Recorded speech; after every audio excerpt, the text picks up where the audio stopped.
మహిమాన్విత క్షేత్రం గానగాపూర్ యాత్ర నవంబర్ 27-28 తేదీల్లో ఆసక్తి కలవారు సంప్రదించాల్సిన నెంబర్లు 9849716528 9391381366.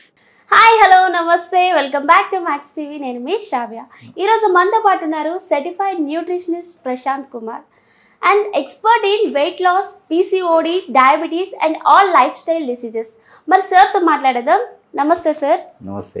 ఎలా ఉన్నారు సార్? ఫైన్ అండి, థ్యాంక్ యూ. మీరు ఎలా ఉన్నారు? నేను కూడా చాలా బాగున్నాను సార్. సార్, మనకి ఎక్కువగా ఈ జనరేషన్లో యూత్ కూడా అంటే ఒకప్పుడు డయాబెటీస్ అనేది మనం ఎక్కువగా 30+ చూసేవాళ్ళం. బట్ ప్రెసెంట్ మనం యూత్లో కూడా ఈ డయాబెటీస్ ప్రాబ్లం అనేది చూస్తున్నాం. సో ఎక్కువగా what are the main reasons sir youth ఎక్కువగా ఫేస్ చేయడానికి డయాబెటీస్ని? So there are many points అనమాట. So will talk about at least 3 to 4 points. Okay. So first వచ్చేసి ఫీచ్ ఇన్ బిఫోర్ యంగర్ జనరేషన్కి ముందు, next before generation 20 years back they have more physical activity. చాలా physical activity ఉండేది. So ఇంత comfortable లేదు.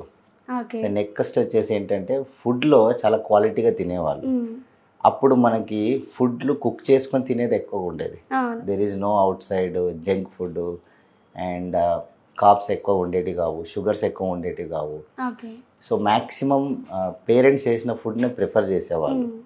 And third thing వచ్చేసి ఏంటంటే ప్రాపర్ స్లీప్ ఉండేది. సో నిద్ర బాగుపోయేవాళ్ళు. ఎప్పుడైతే ఫిజికల్ యాక్టివిటీ బాగుంటుందో నిద్ర బాగుపోయేవాళ్ళు. అండ్ ఫోర్త్ వన్ వచ్చేసి పాజిటివ్ మెంటల్ యాటిట్యూడ్ అనమాట. అంటే వాళ్ళకి సరైన ఆలోచన ఉండేది. సో ఇప్పుడు సోషల్ మీడియా వచ్చింది, కంఫర్ట్స్ పెరిగిపోయినాయి. సో దానివల్ల ల్యాక్ ఆఫ్ ఎక్సర్సైజ్. సో ఎప్పుడైతే తీసుకున్న ఫుడ్ని ప్రాపర్గా బర్న్ చేయలేకపోతామో దెన్ ఆటోమేటికల్లీ మనకు ఆ మధ్యలో ఇన్సులిన్ రెసిస్టెన్సీ ఏర్పడుతుంది. So that is where young people త్వరగా మనకు డయాబెటిక్ గురవుతున్నారు. సార్, మరి ఈ డయాబెటీస్ అనేది చాలా మంది చెప్తారు అసలు తగ్గించుకోలేము అంటారు కదా సార్. అసలు డయాబెటీస్ని మనం పూర్తిగా తగ్గించుకోగలమా లేదా కంట్రోల్ చేసుకోగలమా సార్? బేసిక్గా ఇట్ ఈస్ పర్సనల్ కమిట్మెంట్ అండి. సో జనరల్లీ కొంతమంది నాకు తెలిసిన వాళ్ళలో వాళ్ళు కంప్లీట్గా మెయింటైన్ చేసుకోవచ్చు. సో అంటే వాళ్ళకి డయాబెటిక్ ఉన్నప్పటికీ with low medication or without medication కూడా లైఫ్ లీడ్ చేస్తున్న వాళ్ళు ఉన్నారు. దెర్ ఈజ్ ఏ పాసిబిలిటీ డెఫినెట్గా. సో దానికి తగ్గట్టు మనం కొంచెం డైట్లో కానీ లైఫ్ స్టైల్లో కానీ చేంజెస్ చేసుకొని ప్రాపర్గా దాన్ని ఫాలో అవ్వగలిగితే డెఫినెట్గా డయాబెటిక్ని కంట్రోల్ చేసుకోవచ్చు. ఈవెన్ రీమిషన్ కూడా చేసుకోవచ్చు. సో గ్లూకోజ్ వాల్యూస్ ఎప్పుడు బ్లడ్ స్ట్రీమ్లో స్పైక్ అవ్వకుండా హ్యాపీగా కంట్రోల్ చేస్తూ నాన్ డయాబెటిక్ పర్సన్గా కూడా లైఫ్ లీడ్ చేయొచ్చు. పాసిబిలిటీ ఉంది సార్. ఒకవేళ మనకి డయాబెటీస్లో టైప్ 1, టైప్ 2 ఉంటుంది కదా సార్. ఒకవేళ డయాబెటీస్ స్టేజ్ అనేది సివియర్గా ఉంటే మనం కంట్రోల్ చేసుకోవడానికి వాళ్ళు ఇన్సులిన్ వేసుకుంటారు కదా సార్. సో అంటే వాళ్ళు డైట్ తోటి మీరు చెప్పే ఫిజికల్ యాక్టివిటీస్ అన్నీ చేస్తూ అవి కూడా తీసుకోవాలా సార్ మరి? Yes. So good question. So type 1 diabetics అంటే ఏంటంటే కంప్లీట్గా వాళ్ళకి ఇన్సులిన్ ప్రొడక్షన్ ఆగిపోతుంది. సో ఆర్గాన్లోంచి ఇన్సులిన్ రాదు. సో దట్ వాళ్ళు డెఫినెట్గా డిపెండ్ అవ్వాల్సిందే. ఓకే. సో టైప్ 2 ఏంటంటే it is a life style disorder. For example వాళ్ళ పేరెంట్స్కి డయాబెటిక్ వచ్చిందండి, వాళ్ళకు ఇన్సులిన్ ప్రొడక్షన్ తగ్గిపోయి వాళ్ళు మెడికేషన్ పైన లాంగ్ టైం డిపెండ్ అయ్యండి. ఆ తర్వాత నెక్స్ట్ జనరేషన్కి ఎర్లీగా డయాబెటిక్ వచ్చింది అనుకోండి, దెన్ మనం లైఫ్ స్టైల్ ద్వారా కంట్రోల్ చేయొచ్చు. బట్ టైప్ 1 డయాబెటిక్ అనేది డెఫినెట్లీ వాళ్ళు డిపెండెంట్ ఆన్ ఇన్సులిన్. బికాస్ వాళ్ళకి ఆర్గాన్స్లోంచి ఇన్సులిన్ ప్రొడక్షనే కాదు. సో ఇక్కడ మనము ఇన్సులిన్ని మనము ప్యాంక్రియాస్ని కొంచెం రెస్ట్ చేసి సో బీటా సెల్స్ని యాక్టివేట్ చేసేలాగా కొంత కేర్ తీసుకుంటే సో మళ్ళీ ఇన్సులిన్ ప్రొడక్షన్ జరిగే ఛాన్సెస్ ఎక్కువగా ఉంది. So with the medication and proper diet plan we can also remission type 2 diabetes possible ఉంది. ఓకే సార్, మరి అసలు మనకి డయాబెటీస్ లైక్ వంశపరంగా వస్తుంది అంటారు కదా సార్. ఇప్పుడు పేరెంట్స్కి ఉంటే నిజంగానే పిల్లలకి వస్తుందా సార్? డెఫినెట్గా. బికాస్ మనం పూర్వం నుంచి చూస్తుంటే సో పేరెంట్స్ చాలా స్ట్రాంగ్ ఉన్నారు అనుకోండి, పిల్లలు కూడా స్ట్రాంగ్ ఉంటారు. అవునా?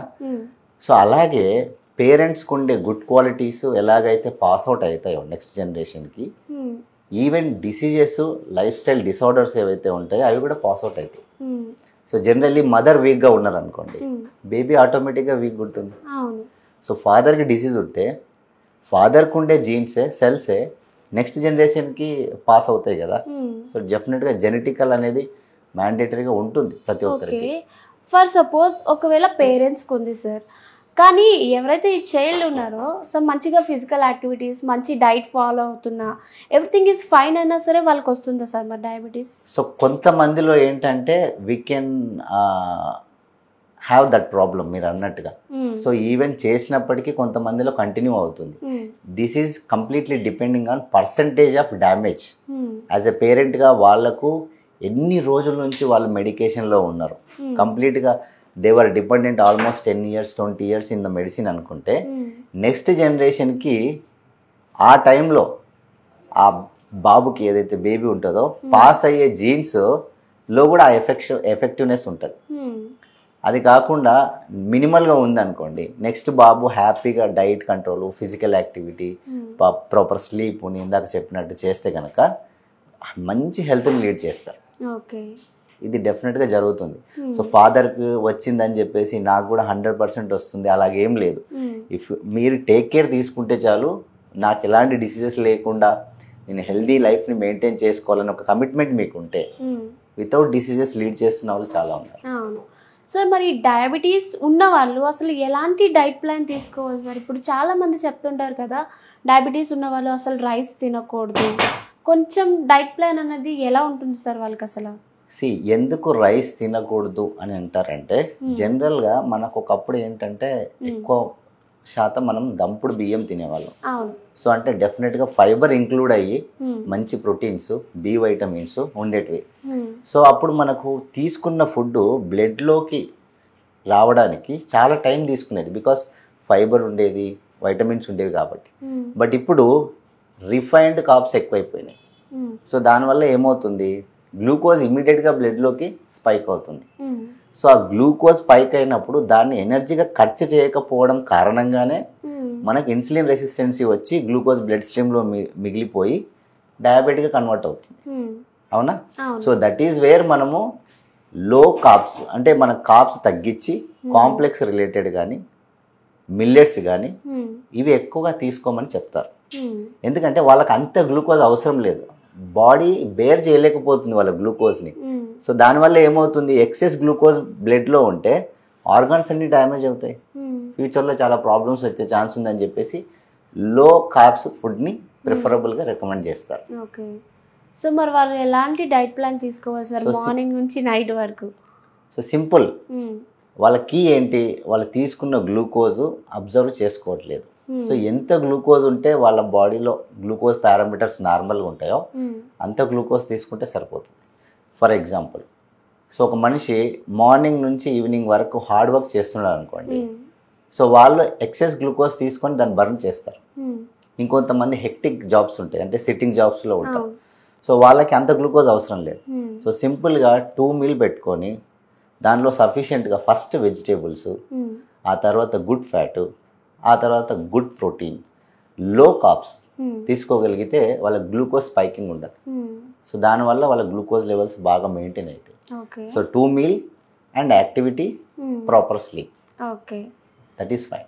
ఓకే సార్, నాకు ఒక డౌట్ వచ్చింది. ఇప్పుడు షుగర్ ఉన్న వాళ్ళు రైస్ తినొచ్చా తినకూడదా సార్? అంటే అస్సలకి తినకూడదా లేదా కొంచెమైనా దే కెన్ టేకా సార్? సో డెఫినెట్గా రైస్ తినకూడదు అని అంటే, ఫర్ ఎగ్జాంపుల్ వాళ్ళకి గ్లూకోజ్ ఆఫ్టర్ ఫుడ్ స్పైకింగ్ అనేది 400 ఉందనుకోండి, సో ఆల్రెడీ బ్లడ్లో గ్లూకోజ్ చాలా ఎక్కువగా ఉందని, సో అలాంటి వాళ్ళకి రైస్ నీడ్ ఉండదు. మళ్ళీ అదనంగా రైస్ తీసుకున్నప్పుడు ఏమవుతుంది, ఇంకా ఎక్స్ట్రా గ్లూకోజ్ పెరుగుతుంది. సో ఇది వాళ్ళు చెక్ చేసుకోవాలి. ఫర్ ఎగ్జాంపుల్ నాకు 200 ఉందనుకోండి గ్లూకోజ్, సో ఇంకా నేను ఎంతకు రావాలి, 120 లోపల ఉంటే హెల్దీ పారామీటర్ అంటాం. సో అలాంటప్పుడు తక్కువ గ్లూకోజ్తో బాడీకి కావాల్సిన ఫండమెంటల్స్ అంటే సపోర్ట్, న్యూట్రిషన్ డెఫిషియన్సీ లేకుండా, so life food, dead food అని ఉంటాయి. లైఫ్ ఇచ్చే ఫుడ్ని మాత్రమే మనం ప్రిఫర్ చేయాలి. అంటే ఏదైతే న్యూట్రిషన్తో సఫిషియెంట్గా నిండి ఉంటుందో ఫుడ్, దాన్ని లైఫ్ ఇచ్చే ఫుడ్ అంటాం. సో డెడ్ ఫుడ్ అంటే ఓన్లీ షుగర్స్, క్యాలరీస్, టేస్ట్ ఉండేది మాత్రమే dead food. Yeah. So nutritious food తీసుకుంటూ లో కార్బ్స్ తీసుకుంటే వాళ్ళ పారామీటర్స్ని బేస్ చేసుకొని వాళ్ళు ఎక్కువ కాలం హెల్దీ గ్లూకోజ్ని మెయింటైన్ చేస్తారు. సో మరి యూత్ ఎక్కువగా జంక్ ఫుడ్కి అలవాటు అయిపోయారు కదా సార్, మరి డయాబెటీస్ రాకుండా ఉంటే అంటే రాకుండా ఉండడానికి వాళ్ళు ఎలాంటి ప్రికాషన్స్ తీసుకోవాలి సార్ ముందుగానే? This is completely critical question. ఎందుకంటే ఇది యూత్ ఈ కాలంలో ఫస్ట్ మనకి ఎలా ఉండేది అని అంటే సర్కేడియన్ రిథమ్ అంటాం. సో లేవడం, సూర్యోదయానికి ముందు లేచి 8-9 గంటలకి తినేసి మళ్ళీ వర్క్కి వెళ్ళి ఆడుకోవడం, మళ్ళీ మధ్యాహ్నం హెల్దీ ఫుడ్ తినడం, మళ్ళీ ఈవినింగ్ తినేసి 9 గంటల పడుకునేవాళ్ళం. ఇప్పుడు చూడండి, మార్నింగ్ 3 గంటలకు కూడా ఏదో ఒకటి తింటూ సోషల్ మీడియాలో ఆడుకునే వాళ్ళు ఉన్నారు.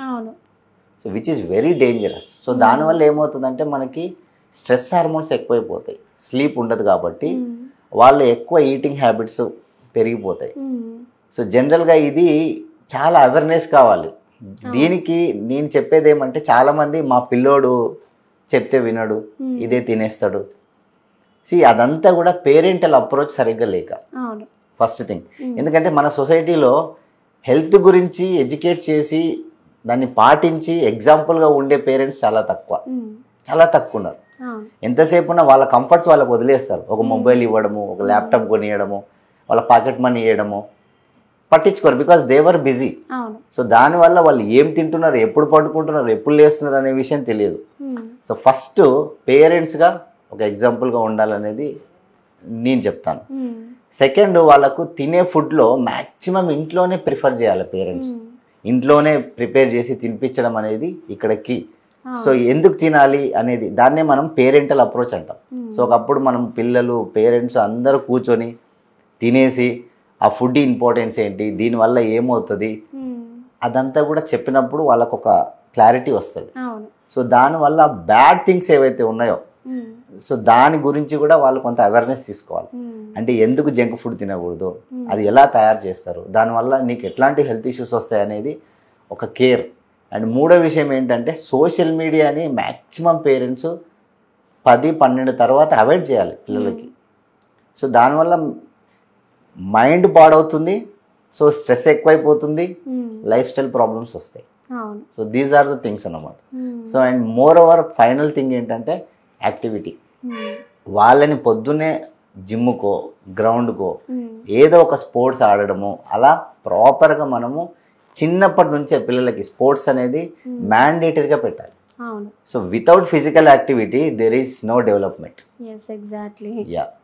చాలా బాగా చెప్పారు సార్. అసలు డయాబెటీస్ని ఎలా కంట్రోల్ చేసుకోవాలి అనేది చాలా బాగా చెప్పారు. Thank you so much. Thank you.